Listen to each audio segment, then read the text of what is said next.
Hello everyone, my name is Amit Shetty, Mathematics faculty at Sri Chaitanya IIT Academy. We will be discussing the paper 2 of JEE Advanced 2020. So, let us just start with question 1. In question 1, as you can see, they have given the S is the set of all complex numbers which satisfy this equation. Now, let us try to simplify this a little bit. It says z raised to 4 minus mod z raised to 4. Mod z raised to 4 we can write as z square z bar square. This is equal to 4i z square. Now, we can take z square common and we have z square minus z bar square, which can be factorized using a square minus b square formula. So, we will get something like this: z square into z minus z bar into z plus z bar. Now, if you read the rest of the question, we are interested in only complex numbers z1 and z2, for which for z1 real part is greater than 0, for z2 real part is less than 0. So, we are not interested in the z equals 0 case. So, what we can do is we can cancel out the z from both the sides and we will be left with just, so z plus z bar can be written as 2x, z minus z bar can be written as 2iy. So, this is equal to 4i. This is what we have. Then, which gives us equation x into y equals 1. This is a rectangular hyperbola. And we have two branches of rectangular hyperbola. Now, since real part of z1 greater than 0, z1 lies on this branch, z1 lies on this branch, and since real part of z2 less than 0, z2 lies on this branch. So, the minimum distance will be when z1 z2 are at the two vertices, that is z1 is this point 1 comma 1 and z2 is this point minus 1 comma minus 1, and we need to find that minimum value. So, mod of z1 minus z2 the whole square, this will come out to be, using the distance formula, 2 square plus 2 square, which is equal to 8. So, this is the minimum value. Now, let us go to the next question. In question number 2, they have given a case, that is we have the probability of a missile hitting a target is 0.75 or 3 by 4, and in order to destroy the target we must have at least 3 successful hits, and they want us to find the minimum number of shots that are to be fired, so that probability of completely destroying the target is greater than 0.95, or simply put, we can write probability of 3 or more hits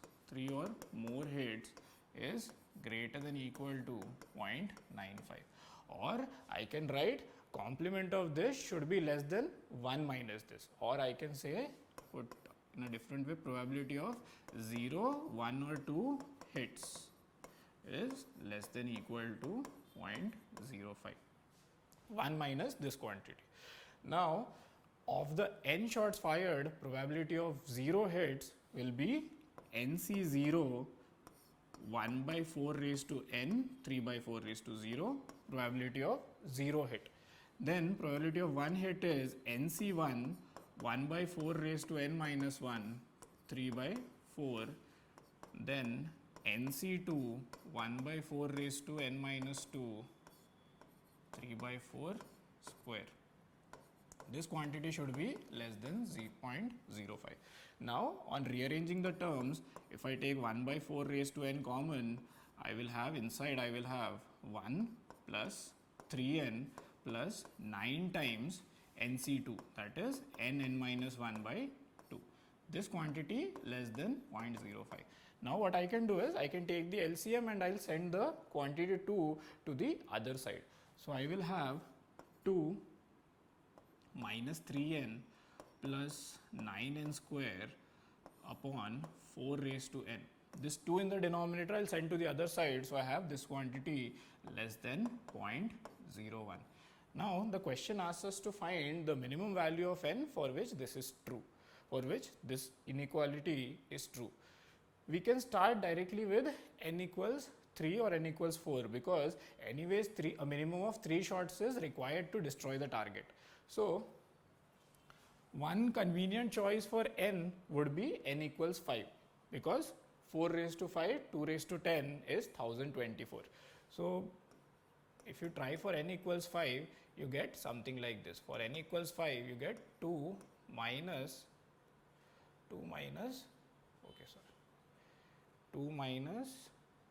15 plus 225 upon 1024. This quantity is greater than 0.1, so this will not work. The next value we will try is n equals 6. For n equals 6, we will have 2 minus 3 6 are 18 plus 9 into 36, 324 upon this upon 4096. So this is a quantity, the numerator is less than 400. So we know this quantity is less than 0.1, and n equals 6 is the smallest such value for which this expression becomes less than 0.1. So that is why we have to fire a minimum of 6 missiles to ensure that to get a probability greater than 0.95, the probability that the target will be destroyed completely.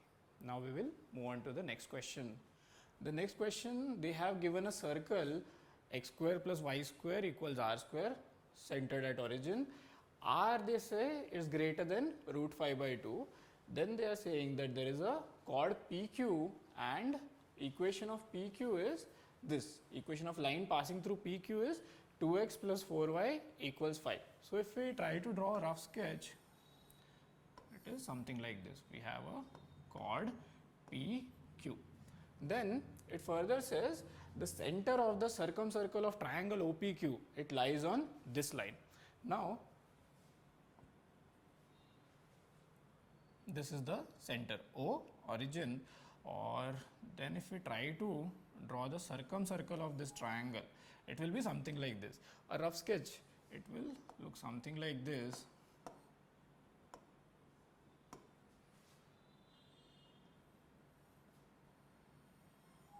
It will look something like this, and we know center of this circle lies on this line. So what we can do is, we know that any circle which passes through the points of intersection of this circle s equals 0, if I call this s equals 0 and I call this line L equals 0, then equation of any circle which passes through the point of intersection of s and L will be given by s plus KL equals 0, using the concept of family of lines. Once I have this equation, what I can do is, I can say x square plus y square minus r square plus, this is our s plus k times L, that is 2x plus 4y minus 5 equals 0.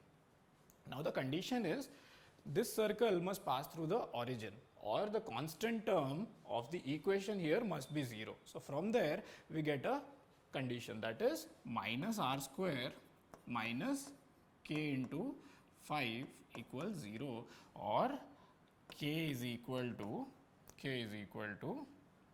minus of r square by 5. This is the condition that we have. Now if we try to write the center of this circle, the center is given by minus g comma minus f, that is, in this case the center of this circle will be minus g, that is minus k comma minus f, it is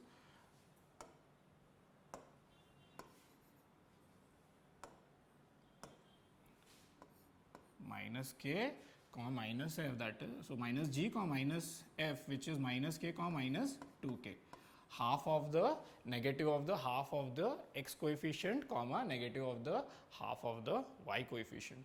So once we have this, we know this lies on this line, so we'll just put there. So we put these coordinates in that line. So we have minus k plus 2 times minus k is equal to 4, or we have minus 5k equals 4. Now we know the value of k is minus r square by 5. So we put k equals minus r square by 5 here, and we will end up getting r square equals 4. So once we have r square equals 4, we know the value of r should be 2. That is the required thing, that is the required radius, the radius that they have asked us to find it comes out to be 2. So this simply implies r square equals 4, or we get r equals 2. That is the final thing. Okay, so now we'll move on to our next question. In our next question, they have given two things. First thing is a matrix A. They have given a 2 cross 2 matrix A whose trace is equal to 3, and further they are saying is trace of A cube is minus 18. So we'll start out by writing a 2 cross 2 matrix. That is, we'll write it like this: A, B, C, 3 minus A. The sum of diagonal elements, that is the trace, is equal to 3. That is how we are able to write this as A and 3 minus A. So if our matrix A is this, then what will A cube be? A cube will be simply A square plus BC, 3B, 3C, BC plus 3 minus A, the whole square. This is A square, so this into A, that is A, B, C, 3 minus A, this is A cube. And we know the trace of A cube is equal to minus 18. So we have trace of A cube which is equal to A cube plus ABC plus 3BC plus second row, second column. So 3BC plus 3 minus A into BC plus 3 minus A, the whole cube. This is equal to minus 18. Now once we have this, now we can open the brackets and start simplifying. This ABC term and the ABC term from here will get cancelled. This 3BC, 3BC, 3BC will get added, and we will have 9BC. This A cube will get cancelled with a minus A cube that we get from this bracket, and all the other terms will be left. So the other remaining terms are plus 27, and we have minus 27A plus 9A square. This equals minus 18. On rearranging the terms, we will have something like this. I'll send 18 to the other side and all the other terms to the right. So we will have 45, 27 plus 18 is equal to 9. I will take common, and I will be left with minus BC plus A, minus BC plus 3A plus 3A minus A square. This is the case. So I'll send the 9 to the other side, and I will have 5 equals A into 3 minus A minus BC. Now this is nothing but our determinant of A. Because A into 3 minus A minus BC, this is our det A. And the question asks us to find the value of det A, which is 5. The answer to this question is 5. So we'll move on to the next question now. In the next question, this is an interesting question because here you can make use of graph. This question can directly be answered using graphs. So there are two functions that are given. One is this function f of x, which is mod of 2x minus 1 plus mod of 2x plus 1. We know how to draw the graph of this function. It is very easy to plot. There are two important points, there are two critical points, x is equal to half and x is equal to minus half. In between these 2 points, we have a constant function, that is between x equals half and x equals minus half. We have a function with, we have a constant value, that is, the constant value is 2. So the y value here is 2. Then to the right of half, we draw a line with slope 4. So this is a line with slope 4, and to the left, we draw a line with slope minus 4. Yes, this function itself is a even function. Then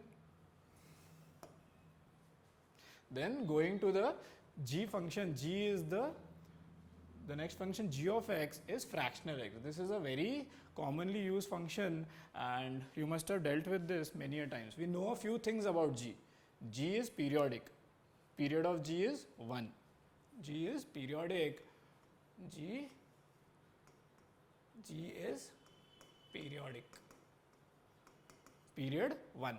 So, we will make use of this to plot f of g of x.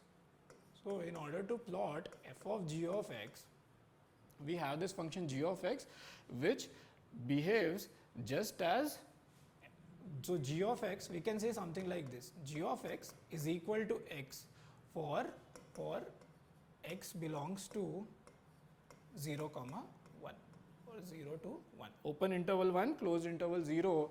In that interval g of x is nothing but x, and since gx has a period 1, f of gx also has a period 1. Yes, so making use of this thing, this is f of x, this is f of x. Now we will attempt to draw f of g of x. From this we will try to draw f of g of x directly, making use of two things, that is g of x equals x in this interval and f of g of x is periodic with a period 1. So first thing I will do is I will plot the same function from 0 to 1, 0 closed, 1 open. So this is the graph of f of g of x from 0 to 1. This is the graph between 0 to 1. So this value is 1, and I don't need to worry about the part from -1 to 0 because this function is periodic with a period 1. So I can simply copy paste this part to the other side. So here what I can do is this graph I'll simply redraw it again. Why? Because this function is periodic, so same part came here. Now I have the graph with me between 0 and between -1 and 1. This is -1, this is 1. These lines are dotted lines, so I have the graph between -1 and 1. Now we need to find the number of points at which the function is discontinuous and non-differentiable in the given interval. Given interval is open interval -1 to 1.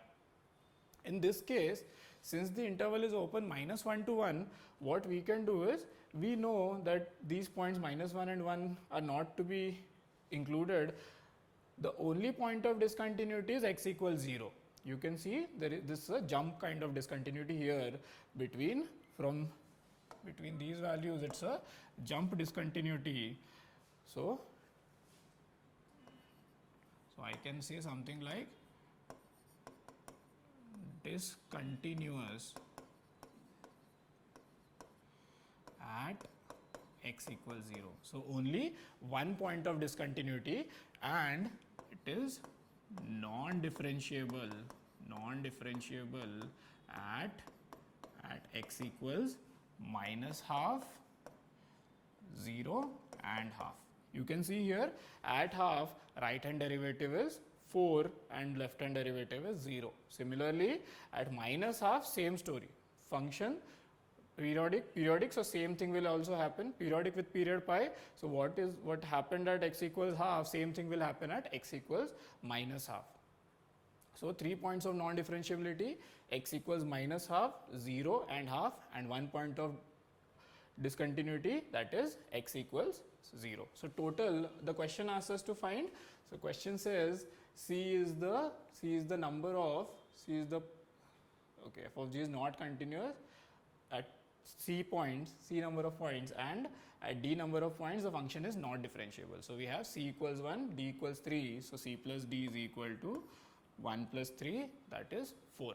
So answer to this question is 4, and it can be simply be answered by drawing this curve. You don't need to check the RHD, LHD, or maybe go for a composite function. If you have a good command over drawing of graphs, you can do this question in a very short time. Okay. So we'll move on to the next question now. The next question is this limit thing.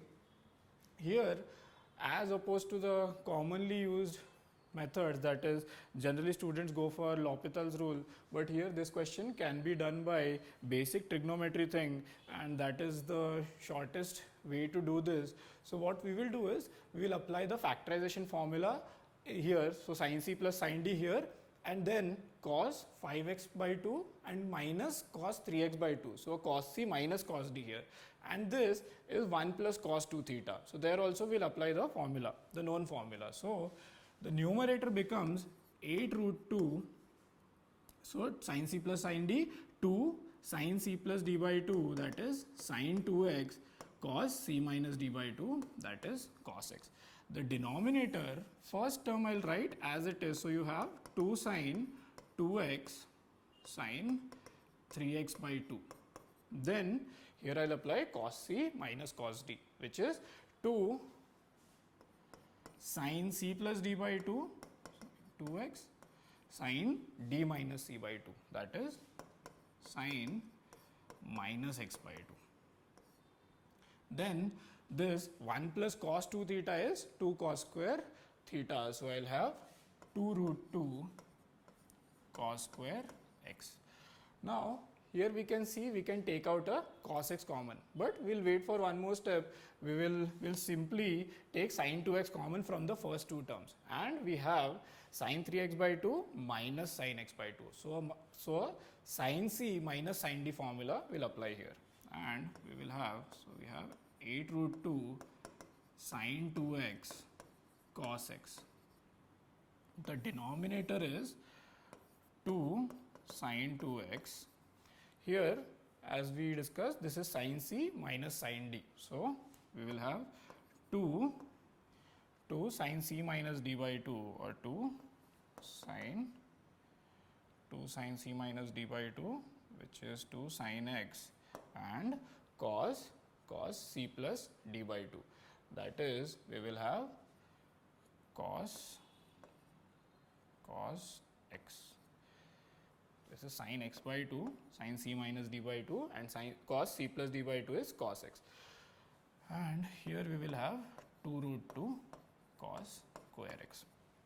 Now what we can do is, we can cancel the cos square x from numerator and denominator. We have cos square here, this sin 2x is 2 sin x cos x, and this sin 2x again is 2 sin x cos x. So we have cos square both in the numerator and denominator. On cancelling the cos square, we get 16 root 2 sin x upon, this becomes, on cancelling the cos square, this becomes 4 into 2 sin x by 2 minus 2 root 2. Now what we can do is, here as we are supposed to write limit in every step, here we have limit x tends to pi by 2. So x tends to pi by 2. Now at this step, I can put the value of x equals pi by 2. On putting x equals pi by 2, this sin x will become 1, this is 1, this is 1, this is 1 by root 2. So I will have 16 root 2 upon 8, 1 by root 2, so 8 upon root 2, so I have 8 upon root 2 minus 2 root 2. 8 upon root 2 is 4 root 2, 4 root 2 minus 2 root 2 is 2 root 2, so 16 root 2 upon 2 root 2 is 8. So we get the value of this limit equals 8. In question number 7, we are given this relation, that is f dash x is equal to f of x upon b square plus x square. So we can directly obtain the f of x, we can directly obtain the function f of x by rearranging the term and integrating. That is, we have f dash upon f is equal to 1 upon b square plus x square. Now if we integrate both the sides with respect to x, this will become ln f of x, and the right side will become 1 by b tan inverse x by b plus c. Now here we are given a additional information, we are given that f of 0 is equal to 1. Now if we put x equals 0 in this equation, this ln 1 is 0, which is equal to tan inverse 0, 0 plus c. So, which gives the value of c equals 0. So, once we have c equals 0, we have obtained the function, our function f of x is equal to e raised to 1 by b tan inverse x by b. Now, this is sufficient to answer all the questions. First thing, it says if b is greater than 0, then f is an increasing function. Now, if you look at it, f is e raised to a certain quantity. So, this quantity is always positive, or our function f of x is always positive. So, here the numerator is always positive, the denominator is always positive. So, the derivative f dash is always a positive quantity. So, function is an increasing function. Option A is correct. Coming to option B is not correct, because even for a negative value of b, we have a positive derivative here. So, option B not correct. Coming to option C, if we try to multiply f of x and f of minus x, what we will get is, we will get something like this. We will get f of x into f of minus x. When we multiply two e's, their powers get added. So, we will have something like e raised to 1 by b tan inverse x by b plus 1 by b tan inverse minus x by b. So, that power becomes 0. So, this is e raised to 0, or which is 1, because powers get added, tan inverse x plus tan inverse minus x is 0 and e raised to 0 is 1. So, option C is also correct. Option D is not correct. Just by looking at the function, we know the function is not a even function. That is, we don't have f of x is equal to f of minus x. You can simply try and see f of minus x will not come out to be equal to f of x. So, option D is not correct. So, only correct options are options A and C. Options A and C are the only correct options in this. So, we will move on to the next question now. So, in this question, we are given a hyperbola. There are a few details about this hyperbola. First, it says a is greater than 1, b is less than a. B is less than a. Just on the basis of this, we can answer, like we can check which of the options A or B, which one of them is correct. Because we know the formula for eccentricity, E in this case is root over 1 plus b square by a square. Now, since b is less than a, b by a is less than 1, b square by a square is less than 1. So, we have 1 plus b square by a square is less than 2 but greater than 1. And when we put root over this, we have this quantity between 1 and root 2. So, we have eccentricity E between 1 and root 2, or we have option A as the correct option. Now, then it says that there is a tangent to hyperbola at a point P, and the tangent passes through 1, 0. Further, it says the normal at that point, normal at P, cuts equal intercept on the coordinate axis. Now, this equal intercept on the coordinate axis, this part can be seen as a line with slope -1. So, normal cuts equal intercept on the axis, that is, it is a line of slope -1. So, let's first draw a rough sketch. If we try to draw a rough sketch, we will get a figure something like this, and this is the tangent. Let's say the point of tangency is some a secant theta, b tan theta. So, this is the point of tangency. Now, the tangent passes through 1, 0. It says the tangent passes through 1, 0. Further, it says that normal cuts equal intercept. So, this line has a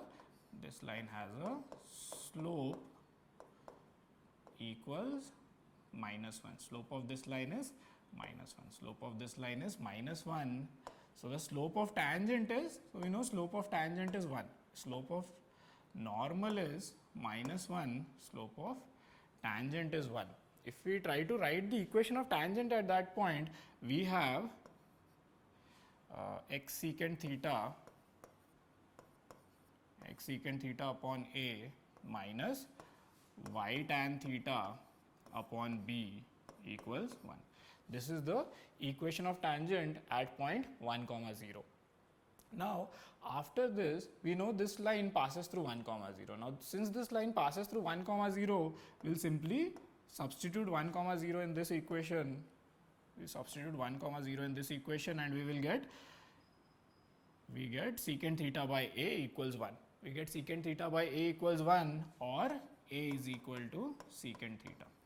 Next thing, we can say slope of this line is secant theta, negative of secant theta by a upon minus tan theta by b.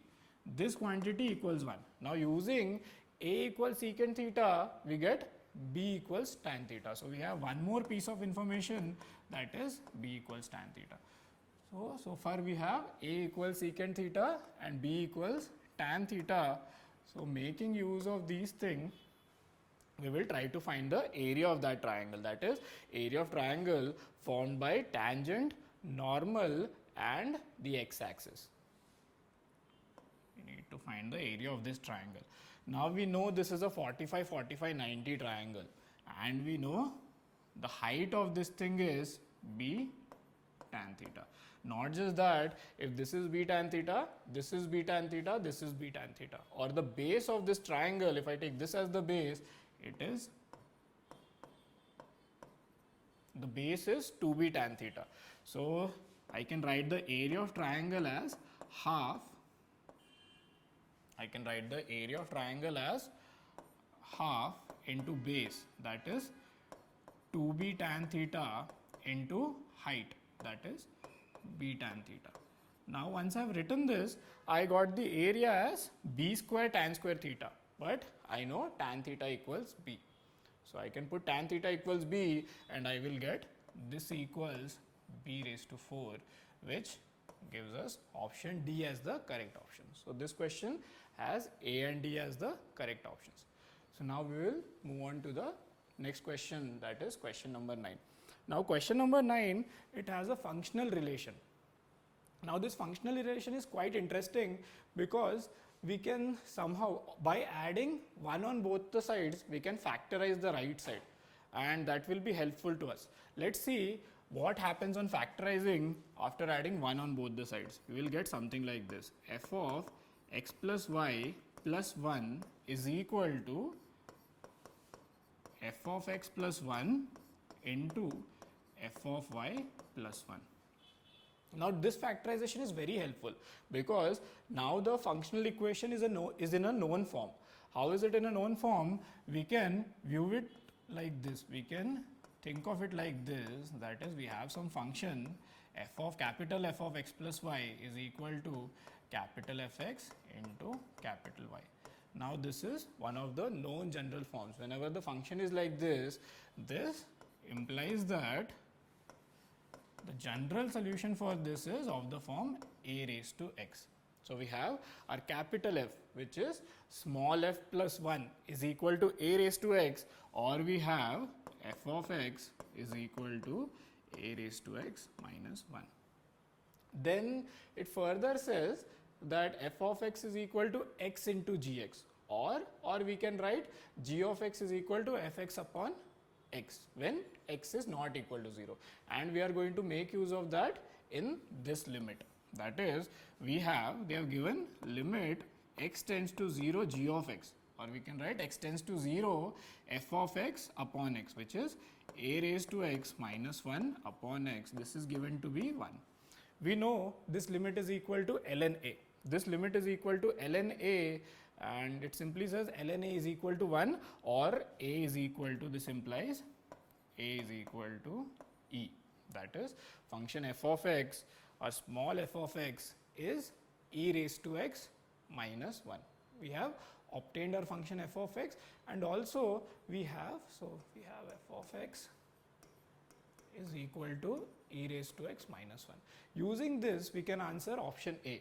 Option A says fx is differentiable at every real x. Yes, we can tell from this function that f is differentiable at any real x. Second, it says if g of 0 is 1, g is also differentiable at every x equals r. Now, if you think of g like this, that is g of x is equal to e raised to x minus 1 upon x. Now here we can write this only when x is not equal to 0. That is, we can send this x to the denominator only when x is not equal to 0. It says g of 0 is 1. Now here we also are given this thing, that is limit g of x as x tends to 0 is 1 and g of 0 is also 1. So the function is continuous at that point and also the function is differentiable at this point. So g is differentiable. Then if we try to calculate the derivative f dash at 1 and 0, f dash is very easy to obtain from this. F dash x is equal to e raised to x. So we have f of 0 equals 1 and we have, f dash 0 equals 1 and we have f dash 1 equals e. So option C is not correct because f dash 1 is e, and f dash 0 is 1. So option D is correct, option C is not correct. Okay. So another one interesting application of this thing, that is on factorizing this we are able to get the function in a very easy manner. If you try the other things, that is obtaining f dash x by the derivative formula, it will involve a lot more computations than this. So this is a very good shortcut that can be used to get the functions directly, to get the function f of x and g of x in a shorter way. So we will move on to the next question now. The question number 10. Question number 10, they have given these information. So the given information are, first is they are saying these 2 points, that is this point and this point are mirror image of each other about this plane. Then it also gives one more information, that is alpha plus gamma is equal to 1, and they have asked us to answer these, check which of these options are correct. So if I draw a plane like this, and I have these 2 points as mirror image of each other, I have certain information. First is the midpoint of those 2 points lie on this plane, and other is the direction ratio of the line joining these 2 points, that is points 3, 2, minus 1 and 1, 0, minus 1. The direction ratio of the line joining these 2 points is, we can compare that to the direction ratio of the normal to this plane, that is this line is parallel to the normal to the plane. So we can compare the coefficients. How we can compare the coefficients? We will have 3 minus 1 by alpha is equal to direction ratio of this line upon alpha, and the other direction ratio, that is 2 minus 0 by beta is equal to minus 1 minus minus 1 upon gamma. This is the first equation that we have. Second equation is, we will find the midpoint of these 2 points. So midpoints of these 2 points is 2, 1, minus 1. This is the midpoint of these 2 points, and midpoint lies on the plane, lies on this plane. So we can substitute this point in this plane equation. On substituting, we will get something like this. We will get 2 alpha plus beta minus gamma equals delta. These are the 2 equations which should be enough to answer this question. So from here we get alpha equals beta and we get gamma equals 0 by, and one more information is this, alpha plus gamma equals 1. Now since gamma is equal to 0, this implies alpha is equal to 1 minus gamma, which is 0, which is 1. Alpha equals 1 minus gamma, or alpha equals 1. We get alpha equals 1 in this, and we also know alpha equals beta. So we have 2 values, and gamma we have 0. On putting these values here, we get delta is equal to 2 plus 1 minus 0, or 3. So we have all the 4 values. So alpha, beta 1, gamma 0, delta 3. Now let's check which of the options are correct. Option A is correct because alpha plus beta, or 1 plus 1 is 2. Next we have delta minus gamma equals 3. delta equals 3, gamma equals 0. So this also checks out. Third says delta plus beta equals 4. Now delta is 3 and beta is 1, so even this is correct. Further it says alpha plus beta plus gamma equals delta. This is not correct because 1 plus 1 plus 0 equals 3. So not correct. So only options A, B and C are correct. In our next question, we are given two vectors PQ and PS. PQ and PS, from their representation only we can see that the two vectors are symmetric about x-axis. And further it says they are sides of a parallelogram PQRS. The area of this parallelogram is 8. Area of this parallelogram PQRS is 8, and it also says there is a vector W which is I cap plus j cap, and sum of the lengths of the projection of W on the two vectors is equal to length of W itself. So what we will do is we will start with a rough sketch. We will start with a rough sketch. So let's say I draw two vectors like this, which are symmetric to each other with respect to, basically mirror image of each other about the x-axis. Then I draw our W vector, which is nothing but I cap plus j cap. Then the projection of this vector on PQ, the length of the projection of this vector on PQ plus length of the projection of this vector on PS is equal to, the sum of the lengths is equal to the length of vector W itself. So what we can do here is, let's say vector PS makes an angle theta with the positive x-axis. Then we have the angle between vector W and vector PS. So if this is theta, this is 45, angle between W and PS is theta plus 45. Not just that, angle between PQ and W is theta minus 45, because this angle is also theta. This angle is also theta, and the angle between the two is theta minus 45. So now we can write this projection equation in terms of theta itself.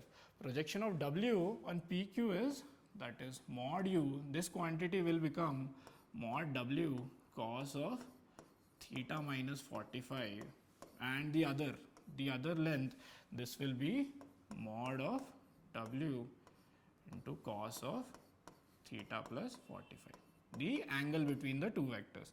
This is equal to mod W. Now we can cancel the mod W from both the sides and simply apply the cos A minus B plus cos A plus B formula, which will give us 2 times cos A cos B equals 1.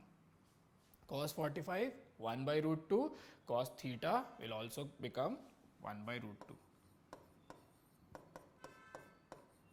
So we get a value of cos theta equals 1 by root 2. Now we know both PQ and PS make an angle of 45 degree with the positive direction of x-axis, or PQ and PS have an angle of 90 degree between them. So our parallelogram is actually a square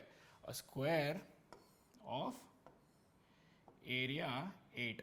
So this parallelogram is actually a square of area 8, and if the area is 8, the side length is 2 root 2. Area 8, side length is 2 root 2, or also we know A is equal to B now. A is equal to B, and this point here is 2 comma 2. Angle 45 degree, length 2 root 2. So the point is 2 comma 2. So we have A equals B equals 2. Now we can start answering. So A equals B equals 2, hence option A correct. A plus B 4. Option B incorrect. A minus B 0. Option C, length of diagonal PR of the parallelogram is 4. It says, yes, length of diagonal is root 2 times the length of the side. Length of the side here is 2 root 2. So length of diagonal is root 2 times that, or 4. Hence option C is also correct. Then it says W is an angle bisector of vectors PQ and PS. This is incorrect.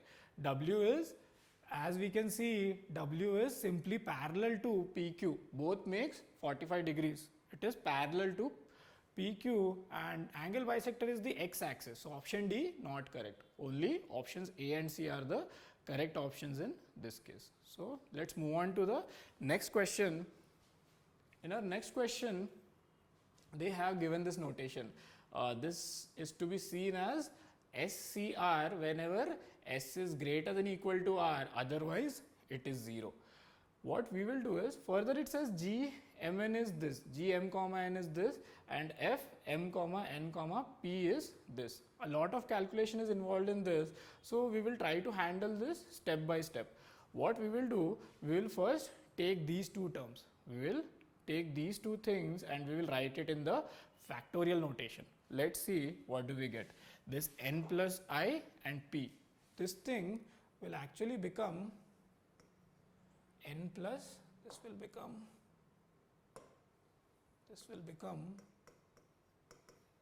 n plus I factorial upon p factorial n minus p plus I factorial. This is this quantity, it will become p plus n factorial upon p minus I factorial into n plus I factorial. This is the thing. Now we can see that n plus I factorial and the n plus I factorial is getting cancelled here. Then we have to multiply and divide this thing by n factorial. On doing so, something will happen. We can pair up the terms now. We can pair up this p plus n factorial, this p factorial and this n factorial to get n plus p c p. And we can have the remaining terms, that is n factorial, this n minus p plus I factorial and p minus I factorial. This thing will become nc p minus I. Now what we will do, we will send this product of two coefficients to this part, and this f of m plus n, f of m comma n comma p, this will become simply a sigma of I equals 0 to p. This is, I will write the constant term first, that is constant with respect to this sigma. I have n plus p cp, and the other two things, it will become ncp minus I into mci. Now try to see here the two subscripts which are changing when the value of I changes from 0 to p. The two subscripts, they always add up to p, and we know there is a formula like this. We know how to simplify this thing. The constant we will get outside, that is n plus p cp, and sigma of ncp minus 1 mci, mcp minus I into mci. This we know how to calculate. We multiply the two brackets, 1 plus x raised to n into 1 plus x raised to m, and there we compare the coefficient of x raised to p on both the sides. So from there we get this sigma is equal to m plus n c p. So this is what our f of m comma n comma p is. Now we will substitute this thing over here, so which gives g of m comma n is equal to sigma of n plus p cp into m plus n cp upon n plus p cp. Then these two c's are getting cancelled, and here p goes from 0 to m plus n. We know this is a straightforward sum of all the binomial coefficients of 1 plus x raised to m plus n. So this sigma is nothing but 2 raised to m plus n. So we have got the value of our g of m comma n. G of m comma n is 2 raised to m plus n, which means now we can start answering the questions. Option A is fine. Option A is correct. G of m comma n 2 raised to m plus n, which is same as 2 raised to n plus m. Option A correct. This thing again, the left hand side 2 raised to m plus n plus 1, right hand side 2 raised to m plus 1 plus n. Both are the same things, hence option B is also correct. Out of options C and D, let's see. We have g of 2m comma 2n. We know the expression for g of m comma n, we get 2 raised to m plus n. So this should become 2 raised to 2m plus 2n. So this becomes 2 raised to m plus n the whole square, or g of m comma n the whole square. So we have option D as the correct option. So only options A, B and D are correct in this case. Now we will move on to the next question. Our next question is, these are the details given in this question. An engineer is required to visit a factory for 4 days during the first 15 days of every month, and there is a restriction. The restriction is his no two visits take place on consecutive days. That is, there must be a gap of at least 1 day between any 2 consecutive visits. So let's say I use this Roman letters to denote the days of his visit. His first visit, second visit, third visit and fourth visit. And I write down x1, x2, x3, x4, x5.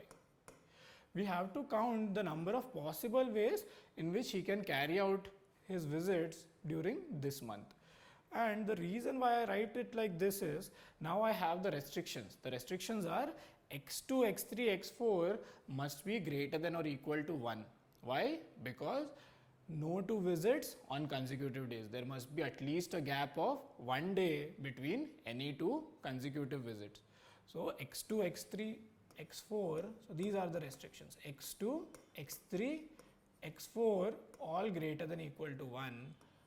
x1, x5 greater than equal to 0. Why the difference? Because he can have his first visit on the first day itself. In that case, x1 will be 0. Similarly, he can have his last visit on the last day, on 15th. So x5 will become 0. So what are the equations that I can write? The equations that I can write are, first is x1 plus x2 plus x3 plus x4 plus x5. Sum of the days in this gap is equal to 11. Why 11? Because total 15 days, out of which these 4 are the days of visits. Xi's are the gaps between them. So I have sum of all xi's equals 11. 15 minus 4 or 11. Then how we have a formula for the number of positive integral solutions, we have a formula for number of non-negative integral solutions. So let's convert this into a positive solution thing. So we write a capital X1 is equal to small x1 plus 1, x5 is equal to small x5 plus 1. Now the reason why I did this is, now I can write small x1 as capital X1, or I'll put small x1 plus 1 and write it as capital X1. The next 3 I will write as it is, then small x5 plus 1, which will become a capital X5. I have added 2 ones on the left side, so I have to add 2 on the right side as well. So this will become equal to 13. Now all these variables, all these 5 variables are greater than equal to 1, or I need to find the number of positive integral solutions of this equation. You know the formula is, positive integral solutions formula is n minus 1 c r minus 1. Here n is 13, r is 5. So we get the number of positive integral solutions as 12c4. If you calculate the value of 12c4, you will get 12, 11, 10, 9, 4, 3, 2, 55 into 9, which is 495. So the answer to this question, the number of different ways he can carry out this visit is 495. He can carry out the visit in 495 different ways. Now we will move on to the next question. Next question is also related, is a PNC question. We have to count the number of ways in which 6 persons can be accommodated into 4 rooms such that each of the rooms contains at least one and at most 2. So the restriction is at least 1 person in a room and at most 2 persons in a room, 6 person, 4 rooms. So the direct restriction that you get is this 6 are to be divided as 2 to 1 and 1. This is the only way we can distribute these 6 people into 4 room with the given restriction, that is at least 1 people and at most 2 people. This is the only way. So first thing that we will do is we will distribute these 6 people into 4 groups of this size, 2 to 1 1. The number of ways of doing it, number of ways of distributing 6 people into 4 groups of these size 2 to 1 1 is 6 factorial upon 2 factorial, 2 factorial, 1 factorial, 1 factorial. Then 1 more 2 factorial and 1 more 2 factorial. Because of 2 2's and 2 1's, we have a 2 factorial and a 2 factorial. This is the number of ways of distributing 6 people into 4 groups. Once we have 4 groups and 4 rooms, we will simply permute the 4 groups into those 4 rooms. So this into 4 factorial. So this is the total number of ways of doing this. That is accommodating 6 people into 4 rooms with the given restriction. That is at most 2 people in a room and at least 1 person in a room. You just have to simplify this.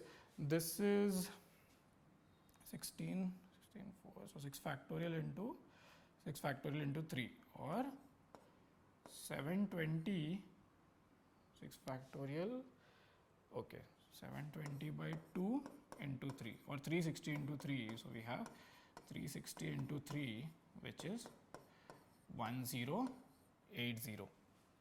So this is the total number of ways in which this can be done. So we'll move on to our next question. Our next question involves throwing of a pair of dice. When we throw a pair of dice, the outcomes possible are from 2 to 12. We know only outcomes from 2 to 12 are possible. Then it further says the sum of the numbers are observed. The process is repeated till the sum is either a prime or a perfect square. Either a prime or a perfect square. Till we get a prime number or a perfect square, we will keep on throwing the dice. Then it says, suppose the sum turns out to be a perfect square before it turns out to be a prime. This is given condition. That is, we get a square before we get a prime number. Okay. Then it says, if p is the probability that the perfect square is an odd number, then what is 14p?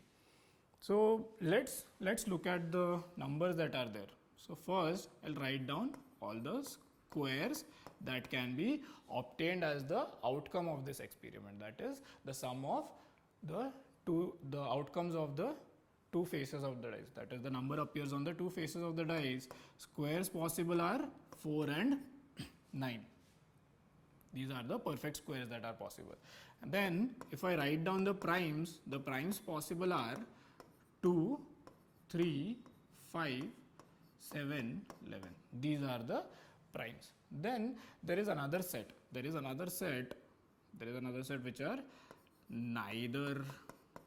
neither squares nor primes. So that will be 6, 8, 10, 12. Did I leave out something? 2, 3, 4, 5, 6, 7, 8, 9, 10, 11, 12. Okay. Yes, I've written down all the cases. In this question, let's just go through the statement one more time. It says the process is repeated till the sum is either a prime or a perfect square. It further says that the sum turns out to be a perfect square before a prime. We get a this is a given statement. We get a prime. This is a conditional sort of a thing. So basically what we are given is we are given sum, that is we are given that we get a square before we get a prime. This is what is given.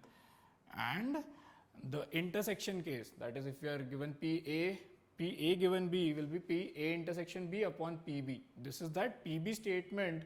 The A intersection B statement is we get a odd number. We get a odd number, that is P of only odd square that is there is 9. Of the two squares present, only odd square is 9. So this case will be 9 comes before 4 or any prime. Yes, so our numerator is the case 9 appears before 4 or any other prime, and denominator is either a 9 or a 4 appears before any prime. So we have written down these three sets. We know a few things. Here I will write down a few things. First thing we know is probability of getting a 4. How can we get a 4? 1 plus 3, 2 plus 2 or 3 plus 1. So 3 ways. 3 by 36. I'll also write P of 9. What is P of 9? Probability of getting 9. 9 is 6 plus 3, 5 plus 4, 4 plus 5, 3 plus 6, 4 ways. So 4 by 36. So once I've written down these two probabilities, let's say, so I'll write one more thing. The probability of getting a neither square nor prime. This either I can calculate or I'll simply write this as Q. I will write this probability of getting neither a prime nor a square as Q, because whenever we get a number which is neither a prime nor a square, we will keep on continuing the experiment, and we will always get in the denominator we will get a square before we get a prime. In numerator we get a 9 before a prime or before getting a 4. So how to write these two things? What I can do in the denominator is, first we'll write the denominator, that is square appears before prime. Let's say this square number appears on the nth trial. In the nth trial we get a square. But what about all the n minus 1 trials? All the n minus 1 trials are neither square nor prime. So Q, probability Q. All the n minus 1 trials, Q probability. What happens in the nth trial? We get a square. We get a square on the nth trial. The probability of getting a square is this plus this, that is 7 by 36. P4 is 3 by 36, P9 is 4 by 36. So this sum is 7 by 36. So we get something like this. We get 7 by 36. Now what we can do is we can put a sigma on this. Sigma n goes from 1 to infinity. We can get the perfect square in either the first trial, second, third and so on. In any trial we can get the perfect square. Only thing we need to ensure is all the trials before that we get a number which is neither a square nor a prime, that is this Q. Similarly, the numerator, let's say we get a 9 in the nth trial. The probability of getting a 9 in the nth trial is 4 by 36. Now what happens in all the trials before that? We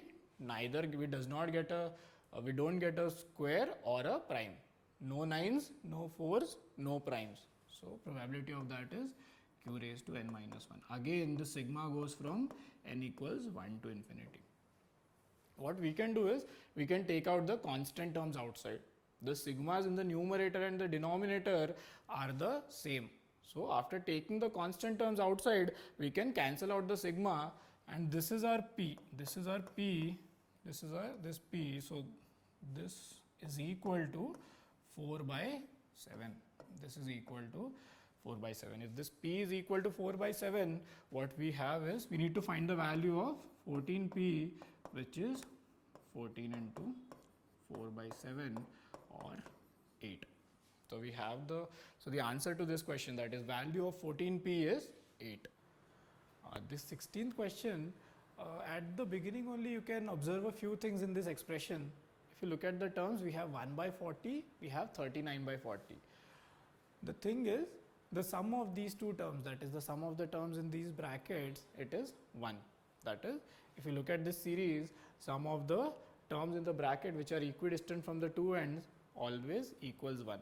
So what we will do is, we are given this f of x, we will start out by finding f of 1 minus x. F of 1 minus x is 4 raised to 1 minus x, or 4 upon 4 raised to x upon 4 upon 4 raised to x plus 2. Now if we try to simplify this, we can take the LCM and cancel 2. We will have 2 upon 2 plus 4 raised to x. If we add f of x and f of 1 minus x, that is this expression and this expression both have same denominator, and we get this relation, that is f of x plus f of 1 minus x is equal to 1, which means f of 1 by 40 plus f of 39 by 40 is 1, and f of 2 by 40, f of 38 by 40, those two terms also add up to 1. Or we can say simply sum of the terms equidistant from the two ends is always equal to 1. Now in this series there are 39 terms. There are 39 terms in all, and there is a term in the middle which is f of 20 by 40, which will get cancelled with this. F of 20 by 40 is nothing but f of half, so that will get cancelled with this, and there are 38 terms which will get paired. So and each of that pair gives a value of 1. So that is why this sum is equal to 19. Why? 38 terms, 19 pairs, each pair has a value of 1. Sum of any two terms equidistant from the two ends is equal to 1. Hence, the value of this expression is 19. This is a commonly found question, as in you must have seen this question in many different type of many different booklets. This kind of question is present in many different forms. Maybe just you may find a question with a different expression for f of x, but still the idea is the same. Basically you need to find a relation which is of this kind, from which we can get the answer in a very short time. So now we will move on to the next question. Our next question is, it involves this integral. This integral value of this definite integral is 2. What else does it say? It says capital F is equal to integral of small f. So basically inside we have derivative of f and we have integral of that same small f. This capital F is the integral of small f. So I would like to write this as two definite integrals. First is integral f dash x cos x dx 0 to pi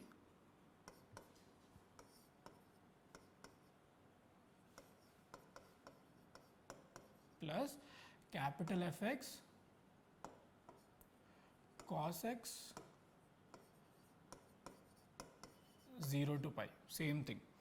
Now we will apply integration by parts on both of them. While applying by parts, what we will do is, in this case we will integrate f dash, so that we get the small f, and we will, in this case we will differentiate the capital F, so that again we will get a small f. So let's start out with the by parts integration.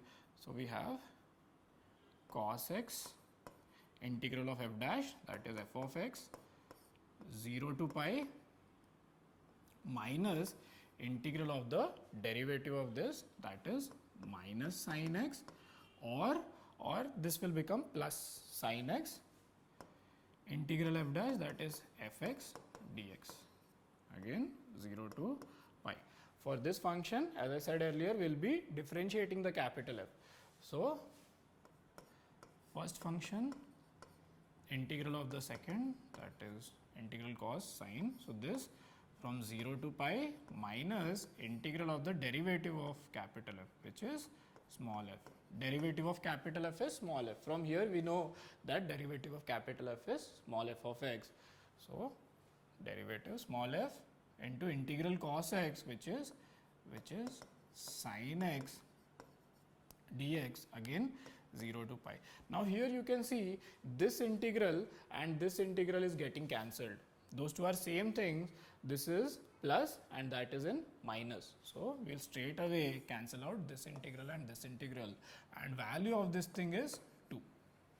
Coming to this part, here the upper limit and lower limit both are 0. Why? Sin pi, sin 0 both 0, hence this is also gone. This term is also not there. Coming to this term, cos pi minus 1, so upper limit is minus f of pi, lower limit cos 0 is 1, so we have minus the lower limit, that is minus f of 0 is equal to 2.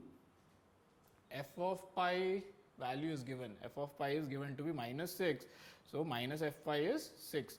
So sending f0 to the other side, we have f of 0 is equal to 6 minus 2, that is 4. So f of 0 is equal to 4.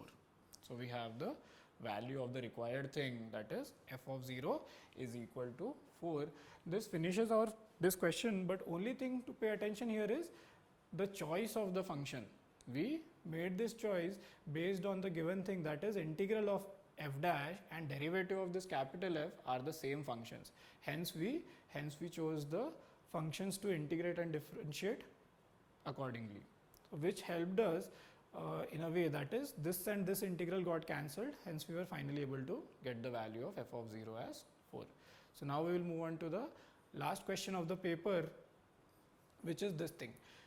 They have given us some function f of 0 and they have said that function f has local minima at these values, at lambda 1 pi up to lambda r pi's. At these r points, the function has local minimas. These functions are familiar, that is we know what happens when we expand sin theta plus cos theta the whole square. We get 1 plus sin 2 theta. So we will do this expansion by writing sin 2 theta as t. If we write sin 2 theta as t, this first bracket, that is sin theta plus cos theta the whole square, this thing becomes 1 plus t. Why? Sin square plus cos square 1, 2 sin theta cos theta is our t. Coming to the second bracket, we will write it as sin minus cos the whole square, then whole square of that. So that will be plus 1 minus t the whole square. Then if we simplify this thing, we end up getting t square minus t plus 1. This 2t minus 2t and t will give a minus t. Now we can complete the square here, or we will get f of theta is equal to t is our sin 2 theta minus half the whole square, sin 2 theta minus half the whole square. Wait, this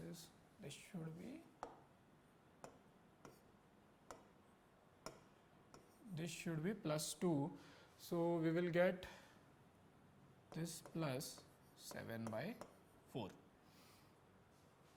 So this function takes a minimum value when sin 2 theta equals half. When sin 2 theta equals half, this bracket becomes 0 and that is the minimum value this whole square can contribute.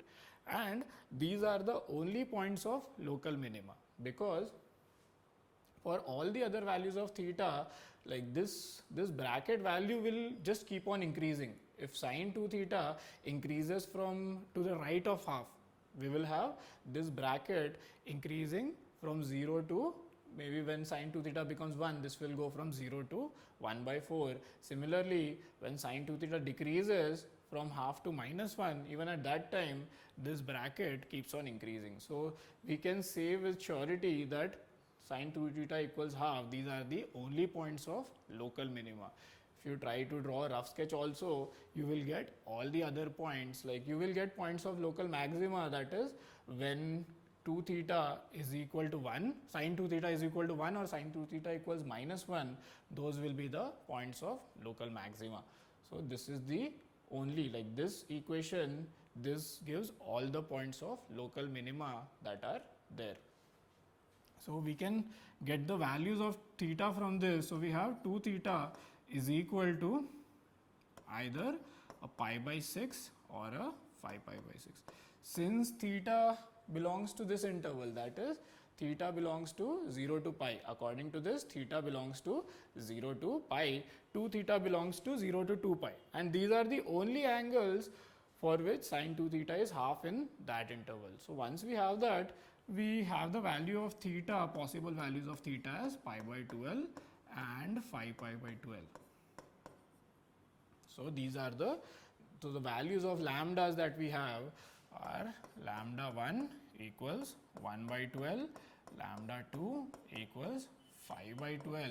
These are the only lambdas, that is we have only two values of theta, so only two possible values of lambdas, either 1 by 12 or 5 by 12. Now the sum of these two values is 6 by 12 or half or 0.5.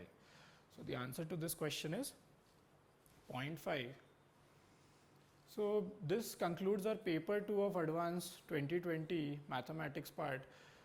The thing is, there were some questions which were very lengthy. There was a question on that thing, there was a question from binomial theorem, that is summation of that f, m and p. That was a very lengthy question. Apart from that also there were a few questions which were lengthy. In addition to that, there were questions in which some very good shortcuts could have been taken. For example, the question involving vectors pq and ps. There we made use of a shortcut. We took the angle that pq and ps made with x-axis as theta, which helped us get the answer very quickly. So similar to that, there were many questions in which you could have made use of these ideas. But overall, the paper was a lengthy paper. So that brings us to the end of this paper. So thank you all for listening. I'll finish the discussion here. Thank you.